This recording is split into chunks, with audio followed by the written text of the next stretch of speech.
오늘도 함께 우리가 마태복음 우리 말씀을 나누기를 원합니다. 우리가 그 지난주 시간에 중풍병자를 우리 예수님께서 고치시면서 죄사함의 권세가 있음을 예수님께서 드러내신 사건을 이어서 예수님께서 이제 그 지역을 이제 떠나셔서 예수님은 다시 한번 죄사함의 권세가 있으신 주님은 죄사함의 범위가 어디까지인지를 예수님은 정확하게 드러내 주십니다. 먼저 9절 말씀을 보시면 예수께서 그곳을 떠나 지나가시다가 이렇게 시작을 하고 있는데, 가버나움 지역의 그 동네를 떠나서 이제 갈릴리 해변에 있는 곳으로 예수님께서 가셨다라는 것을 말씀하고 있습니다. 이 갈릴리 해변에는 마태라는 사람이 세관으로 일하고 있었습니다. 이 마태는 우리가 잘 알고 있는 마태복음을 기록한 그 마태입니다. 세관에서 일을 하고 있는데 이 마태가 담당했던 직무는 갈릴리 해변으로 배가 들어오면 그 사람의 수를 세고 또 그 사람이 가지고 오는 물건에 세금을 매겨서 세금을 거두는 그러한 일을 그 해변가에서 하고 있었습니다. 예수님은 이 갈릴리 해변을 여러 차례 오셨습니다. 그래서 마태라는 사람을 이미 예수님은 알고 계셨고, 마태도 예수님에 대해서 이미 알고 있었습니다. 여러 차례 예수님이 이 지역에 오셨기 때문입니다. 마태는 예수님을 바라보면서 많은 생각을 했을 것입니다. 그리고 예수님의 소문도 많이 들었을 겁니다. 예수님이 어떠한 말씀을 하시고 예수님이 어떠한 기적을 보여주셨는지 마태는 마음속으로 생각하면서 그의 마음에는 여러 가지 혼란스럽고 복잡한 마음이 있었을 것입니다. 왜냐하면 마태는 원래는 레위 지파 출신으로서 성전에서 일을 하고 하나님의 말씀을 연구하고 가르치는 그 일이 원래 자신의 조상 대대로 내려왔던 직무입니다. 그런데 그런 일은 하지 않고 오히려 사람들에게 미움을 받고 손가락질을 받는 가장 사람들이 혐오하는 직업인 세리의 일을 하고 있다는 것을 생각해 볼 때 그 마음 가운데 얼마나 복잡한 심경이 있었을지를 한번 생각해 보면 좋을 것 같습니다. 부모로부터 그리고 조상 대대로 물려 내려왔던 그 신앙을 이 마태는 뭔가 포기를 하고 돈을 벌 수 있는, 돈 외에는 아무것도 가질 것이 없는 그 세리의 일을 맡아서 돈을 벌고 있을 때, 우리는 정확하게 어떠한 이유 때문에 그 일을 하는지는 알 수 없지만 아마도 물질적인 뭔가 부족함이 있어서 먹고 사는 문제를 해결하고자 이 직업의 전선에 뛰어들었다는 것을 짐작을 해볼 수가 있을 것입니다. 세리는 모든 사람들이 싫어하는 직업입니다. 세금을 거두는 것이고, 또한 그 당시에 많은 세금을 거두어야 자기가 더 풍족하게 살 수 있기 때문에 사람들은 너무나도 싫어했는데, 어떻게 레위 지파의 사람이 이 일을 할 수 있었는가를 생각해 볼 때에 그의 마음 가운데는 하나님을 사랑하는 마음도 크고, 그러나 세상 가운데서 살아가야 되는 그러한 삶도 중요하고, 이 두 가지 상황 가운데에서 그 갈팡질팡하는 그러한 복잡한 심경으로 살아가고 있었음을 우리는 짐작해 볼 수 있습니다. 마태라는 이름의 뜻은 하나님의 선물이었다라는 이름의 뜻입니다. 자기가 마태라는 이름을 선택하고 살아갈 때 하나님의 선물답게 살아가고 싶지만 삶의 현장은 하나님이 가장 싫어하시는 그러한 현장 속에 있을 수밖에 없는 그 상황, 그 심정 가운데에 있을 때에 예수님은 이 마태를 제자로 부르시기 위해서 갈릴리 해변을 다시 한번 찾아오십니다. 그리고 마태에게 예수님은 말씀하십니다. 나를 따라오라. 예수님은 이 말씀을 하실 때 마태의 반응은 즉시 그 자리에서 일어나서 예수님을 따랐다라고 되어 있습니다. 생명의 자리를 놓쳐버리고, 그리고 삶의 현장에서 그냥 내가 풍족함을 누리고 먹고 사는 것을 더 우선순위로 두었던 그 마태의 삶 가운데 예수님은 찾아오셔서 그를 이끌어내어서 생명의 길로 올 수 있도록 주님께서 손을 내밀어 주셨습니다. 나를 따라오라 라는 이 말씀에는 두 가지 큰 의미가 있습니다. 첫 번째는 내가 너의 삶을 책임지겠다라는 의미가 담겨 있습니다. 나를 따라오라. 네 삶은 어떻게 될지 나는 모르겠지만 나를 따라와봐라. 이러한 의미가 아니라 나를 믿고 따라오라. 내가 너의 삶을 책임져 주겠다. 그러니 믿음으로 나를 따라오라. 라는 예수님의 말씀이었습니다. 마태의 삶 가운데는 자신의 미래도 걱정이 되고 오늘 당장 살아갈 걱정이 되기 때문에 세리의 직업을 선택한 건 아니겠습니까? 그런데 주님은 말씀하십니다. 걱정하지 말고 네 미래를 염려하지 말고 나를 따라와라. 내가 너를 책임지겠다라는 말씀으로 나를 따라오라라고 말씀을 하셨고, 두 번째는 내가 너와 함께 하겠다라는 의미로 나를 따라오라 말씀하십니다. 나를 따라오라는 것 자체가 나와 함께 가자는 의미입니다. 이 길이 좋은 길이니 너 혼자 가라 이게 아니라 이 좋은 길에 내가 항상 너와 함께 해줄 테니 나를 따르라 이렇게 예수님은 말씀하십니다. 이 의미를 정확하게 이해했던 마태는 그 자리에서 자신의 미래와 자신의 직업과 돈과 그런 모든 부요함을 다 내던지고 즉시 일어나 예수님을 따랐다라고 말씀하고 있습니다. 오늘 우리가 이 마태의 모습을 보면서 여러분들의 삶 가운데도 이러한 은혜가 임하게 되기를 원합니다. 우리가 예수님을 따를 때에는 우리가 가진 모든 것을 포기하며 주님의 길을 따라가야 합니다. 우리가 가진 것을 붙들고 그것을 생각하면서 주님을 따르지 못한다면 오늘 우리는 생명의 길로 나아갈 수 없습니다. 주님은 우리에게 있는 모든 것, 그것을 다 버리더라도 걱정하지 말라고 예수님은 말씀하시고, 내가 너희의 인생을 반드시 책임져 줄 테니 사망의 그늘에 앉아 있지 말고 이제는 일어나서 생명의 길로 나와 함께 가자라고 말씀하실 때 여러분들이 그 자리에서 즉시 일어나 내 모든 것을 내어 던지고서라도 주님과 함께 걸어갈 수 있는 믿음의 성도들이 될 수 있기를 원합니다. 마태가 이렇게 일어나서 자신의 직업과 돈과 모든 부요함을 다 던져버리고 예수님과 함께 그 길을 따라갈 때에 제일 먼저 무엇을 했다고 성경은 말씀하고 있습니까? 예수님을 위해서 잔치를 베풀었다 이렇게 말씀하고 있습니다. 예수님을 자신의 집으로 초청해서 그 예수님을 위해서 잔치를 베풉니다. 그런데 한번 생각을 해보십시오. 마태는 지금 자신의 직업을 내어 던졌습니다. 이제 자신의 미래도 내어 던졌습니다. 이제 내일 어떠한 일이 펼쳐질지 그것을 모든 것을 이 마태는 내어 던졌습니다.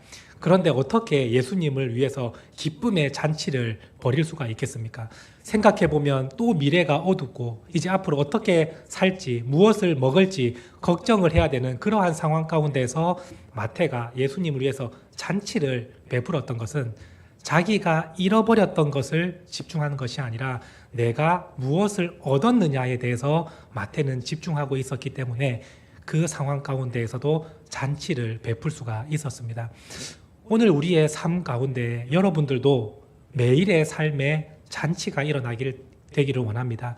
예수님을 향한 그 기쁨의 잔치가 여러분들 삶 가운데 매일마다 일어날 수 있게 되기를 원합니다. 그렇게 되기 위해서는 여러분들이 내가 예수님을 믿음으로써 무엇을 잃어버렸고 어떠한 손해가 있는지를 바라보는 것이 아니라 내가 예수님을 믿음으로 무엇을 얻었는지를 여러분들이 볼 수 있다면 매일의 삶 가운데 진정한 기쁨의 잔치가 일어날 수 있게 될 것입니다. 여러분들의 삶에 혹시 기쁨이 사라지고 주님과 함께 그 잔치의 삶이 이미 이제는 없어져 버렸다면 혹시 내가 지금 잃어버린 것에 초점을 맞추고 있지는 않은지 다시 한번 생각을 해보시고 내가 잃어버린 것을 보는 것이 아니라 내가 주님을 통해 무엇을 얻었는지를 볼 수 있게 되기를 원합니다. 우리는 생명을 얻었고 하나님의 자녀가 되는 권세를 누리고 천국의 시민권자가 되었습니다. 여러분들이 이 얻은 것을 생각해 본다면 지금 현재 내 삶 가운데 주님을 위해서 내가 잔치를 베풀고 주님과 기뻐하는 삶을 오늘도 내일도 우리는 매일의 삶을 살아갈 수 있다는 것을 여러분들이 기억하시고 기쁨으로 감사로 살아가는 믿음의 성도들이 될 수 있기를 간절히 소원합니다. 마태는 이렇게 잔치를 베풀 때에 자신의 동료와 친구들도 초청을 합니다. 그런데 그 친구들은 역시나 마태와 똑같이 세리들이었고 죄인들이었습니다. 하나님의 길에서 떠나 있고 하나님의 사랑을 받고 싶지만 자신의 삶이 더 중요해서 믿음의 삶을 살지 못하는 그러한 세리와 죄인들을 다 집으로 초청해서 예수님을 만날 수 있게 해줍니다. 왜냐하면 이 마태의 마음 가운데 공허했고 그리고 영적으로 갈급했던 그 심령을 주님을 만남으로 완전히 해결되고 기쁨을 누리게 되었지 않습니까? 이 기쁨을 내 친구들과 동료들도 함께 느낄 수 있도록 이 마태는 자신의 집에 그 죄인들을 다 초청을 합니다. 이것이 전도인 것 아니겠습니까? 주님을 만나고 그들도 내가 만난 예수님으로 인해서 기쁨을 누리고 삶의 진정한 회복을 누릴 수 있도록 그들을 초청하는 것, 그것이 전도가 될 것입니다. 오늘 우리가 전도라는 것은 사실 교회에서 억지로 밀어붙여서 하는 것이 결코 전도가 아닙니다. 여러분들의 삶 가운데 진정한 기쁨이 넘치고 주님을 만났을 때 그 영혼에 갈급했던 것이 채워지는 충만한 은혜를 누리면 누구든지 자발적으로 전도가 됩니다. 사람을 만나면 내가 만난 예수님을 당신도 만나기를 원합니다. 내가 누리는 이 기쁨을 당신도 진정으로 느끼기를 원합니다. 이것이 진정한 전도 아니겠습니까? 사도 바울이 그 험한 그런 길을 걸으면서 모든 곳곳을 다 돌아다니면서 예수님을 전했던 것은 그 마음 가운데 진정한 기쁨과 감사와 은혜가 넘쳐났기 때문입니다. 사실 저희는 성지순례를 다니면서 너무나 힘들었습니다. 차를 많이 타고 이렇게까지 힘들게 돌아다녀야 되나 싶을 정도로 고생을 많이 했는데, 그런데 불평을 할 수 없었던 것은 우리는 버스를 타고 이곳을 다니는데 사도 바울은 그 배낭을 메고 추위와 배고픔과 다리 아픔 그 길을 걸어서 복음을 전하기 위해 왔다는 것을 생각해 보면 참으로 불평은 할 수 없는 그러한 상황이었습니다. 그래서 바울의 모습을 보면 이 사람은 진짜 복음의 은혜, 예수님의 그 죄사함, 구원, 이것이 너무나도 기뻤구나라는 것을 다시 한번 느껴볼 수가 있었습니다. 오늘 우리 성도님들의 삶 가운데도 그와 같은 은혜가 있기를 원합니다. 나를 정말 그 죄인된 삶 가운데서 건져내시고 생명의 삶으로 옮겨주시고 천국 백성이 되게 해주신 그 주님의 은혜를 여러분들이 다시 한번 느끼며 첫사랑을 회복한다면 우리의 삶 가운데 누구를 만나든지 내가 만난 예수님을 당신도 만나기를 원합니다. 이러한 고백이 나오게 될 줄로 믿습니다. 오늘 마태가 그러한 은혜를 가지고 자신의 죄인들과 친구들을 초청해서 예수님을 만날 수 있도록 자리를 마련하였습니다. 그런데 그 모습을 보는 바리새인들은 다 예수님을 비난합니다. 뭐라고 비난합니까? 어떻게 죄인과 함께 할 수 있느냐? 죄인과 함께 식사를 나누고 교제를 나눌 수 있느냐? 그건 하나님이 기뻐하시지 않는 일 아니냐라고 하면서 바리새인들이 예수님을 비난합니다. 바리새인들, 이 바리새라는 이 단어의 의미는 분리된 자들, 분리시키다라는 의미가 담겨 있는 뜻입니다. 이 파라시라는 단어에서 바리새인이라는 단어가 생기게 되었는데, 이 파라시라는 단어가 분리된, 분리시키다, 이러한 의미입니다. 그들의 처음 마음은 이렇게 세상이 타락하고 오염된 상황 가운데서 우리는 끝까지 믿음을 지키자라고 말하면서 세상과 분리되자, 그 죄악 가운데 우리는 절대로 물들지 말자라는 것에서 시작된 사람들이 바리새인들입니다. 원래 처음 의미는 너무나도 좋은 의미이지 않습니까? 그런데 그들의 신앙은 점점 변질돼 갑니다. 세상과 완전히 분리돼서 죄인들과는 아예 만나지도 않고 상종도 하지 않고 멀리서 비난과 손가락질만 하는 게 바리새인들이었습니다. 그런데 하나님은 절대로 그것을 원하시는 것이 아닙니다. 우리가 죄에 물들고 세상에 물들지 않는 것은 원하시지만 죄인과 아예 단절하고 분리된 것은 하나님은 원하지 않으십니다. 우리가 믿음을 지키기 위해서 교회 공동체가 똘똘 뭉쳐서 세상과는 완전히 벽을 쌓고 담을 쌓고 우리끼리만 믿음을 잘 지키고 생활하는 것은 주님은 절대 원하지 않으십니다. 주님은 분리되어 있는 것을 원하시는 게 아니라 구별되기를 원하십니다. 세상 속으로 들어가서 그들과 함께 지내면서, 그러나 우리는 절대 그들의 생각에 동화되는 것이 아니라 하나님의 말씀을 지키며 구별된 자로 살아감으로 오히려 세상 사람들이 우리에게로 동화되고 변화되는 것을 하나님은 원하시는 것입니다.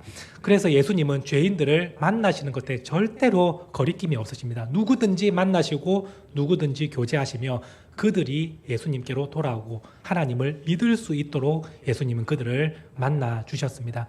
이것이 하나님이 원하시는 모습인 것입니다. 여러분들도 세상 가운데 죄인들을 만나고 악한 자들을 만나는 것에 결코 두려워하지 마시고 오히려 믿음으로 그 사람들을 만나되 절대로 그들의 생각을 따르지 마시고 오히려 그들이 우리의 믿음으로 들어올 수 있도록 여러분들이 구별될 삶을 살아갈 수 있게 되기를 원합니다. 이것이 하나님이 원하시는 모습인 것입니다. 그래서 예수님은 그 바리새인들에게 이렇게 말씀하십니다. 13절 말씀입니다. 함께 읽도록 하겠습니다. 너희는 가서 내가 긍휼을 원하고 제사를 원하지 아니하노라 하신 뜻이 무엇인지 배우라. 나는 의인을 부르러 온 것이 아니요 죄인을 부르러 왔노라 하시니라. 하나님의 마음이 무엇인지 너희는 다시 가서 연구하고 성경을 공부해라. 예수님은 이렇게 말씀하십니다. 예수님은 이미 구약 성경에 여러 차례 말씀하셨고 호세아서 말씀을 보시면 더 정확하게 예수님은 말씀하십니다. 호세아 6장 6절 말씀입니다. 우리 함께 읽도록 하겠습니다. 나는 인애를 원하고 제사를 원하지 아니하며 번제보다 하나님을 아는 것을 원하노라. 이것이 하나님의 마음입니다. 긍휼, 인애, 사랑, 자비를 원하고 제사를 원하지 아니하며 하나님을 아는 것을, 하나님의 마음이 무엇인지를 정확하게 아는 것을 번제보다 더 중요하게 하나님은 생각하신다. 이렇게 하나님은 정확하게 말씀을 하십니다. 하나님이 원하시는 것은 죄인이 벌받고 저주받고 지옥에 떨어지는 것을 원하시는 것이 아니라 그들에게 찾아가서 그들이 회개하고 돌아오는 것을 하나님은 더 원하신다는 것을 지금 예수님은 말씀하고 계십니다. 우리의 부모의 심정이 그와 같지 않습니까? 우리의 자녀가 말썽을 피우고 매일마다 사고를 치고 정말 골치 아픈 일을 행하고 있을 때 이 자녀가 벌을 받고 저주를 받는 것을 원하는 것이 아니라 이 자녀가 제가 잘못했습니다. 앞으로는 바르게 살겠습니다라고 회개하고 돌아오는 것을 우리 부모들의 마음은 다 원하지 않습니까? 하나님의 마음도 그와 같다는 것입니다. 죄인들을 멀리하고 저들은 저주받아야 되는 그러한 사람들이 아니라 그들도 하나님께로 돌아오고 회개하기를 하나님은 원하신다라는 것을 하나님의 마음을 정확하게 예수님은 알고 계시기 때문에 그 일을 행하고 계셨습니다. 오늘 우리가 그 마음을 기억하면서 하나님의 마음을 시원케 해드리는 삶을 살아갈 수 있게 되기를 원합니다. 오늘 우리가 믿음의 삶을 살아가면서 하나님의 마음을 알지 못하고 제대로 하나님의 뜻과 반대로 살아가는 그러한 삶이 아니라 하나님의 마음을 정확하게 알고 그 마음을 시원케 해드리는 믿음의 삶을 살아가기를 원합니다.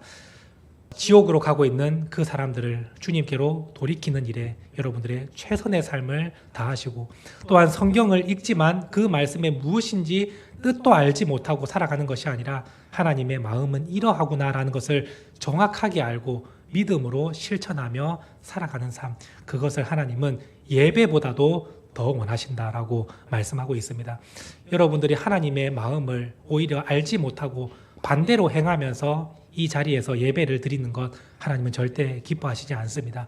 그런데 우리가 하나님의 말씀대로 살아가고 하나님이 원하시는 것이 무엇인지를 정확하게 알고 세상을 살아가며 예배 드리는 삶, 하나님은 그것을 너무나도 기뻐하신다라는 사실을 여러분들이 기억하시고 매일마다 하나님의 마음을 알기를 원합니다. 기도하시고 하나님이 원하시는 대로 살아갈 수 있도록 여러분들이 성령님께 지혜를 구하고 믿음의 삶을 살아가신다면 하나님께서 그 사람을 너무나도 기뻐하시고 여러분들을 너무나도 사랑하신다라는 이 사실을 결코 잊지 마시고 하나님을 기쁘시게 해드리는 믿음의 삶을 매일마다 살아가며 기쁨의 잔치로 여러분들의 삶이 하나님께 올려지게 될 수 있기를 간절히 소원합니다. 주님의 은혜가 여러분들의 삶에 충만하게 넘칠 수 있기를 간절히 바랍니다. 기도하시겠습니다. 하나님 아버지 감사드립니다. 오늘도 이 주일을 허락하여 주시고 예배 드릴 수 있는 은혜를 허락해 주심에 감사드립니다. 이 자리가 얼마나 소중한 자리인지 다시 한번 깨닫게 하여 주시고 하나님께서 우리를 향하신 그 마음이 어떠한지를 우리가 깨닫고 주님의 마음을 생각하며 주님이 기뻐하시는 삶을 살아내는 믿음의 성도들이 될 수 있도록 하나님 함께하여 주시옵소서. 우리를 구원하신 주님의 은혜가 다시 한번 충만해지기를 원합니다. 날마다 기쁨이 넘치고 잔치가 일어나는 예배가 되기를 원합니다. 우리의 첫사랑이 회복되게 하여 주시고 하나님으로 충만하여 세상 가운데 구별될 삶을 살아가며 그 사람들을 주님께로 이끄는 귀한 사명을 잘 감당하는 믿음의 성도들이 되게 하여 주시옵소서. 감사드리며 예수님의 이름으로 기도드립니다. 아멘.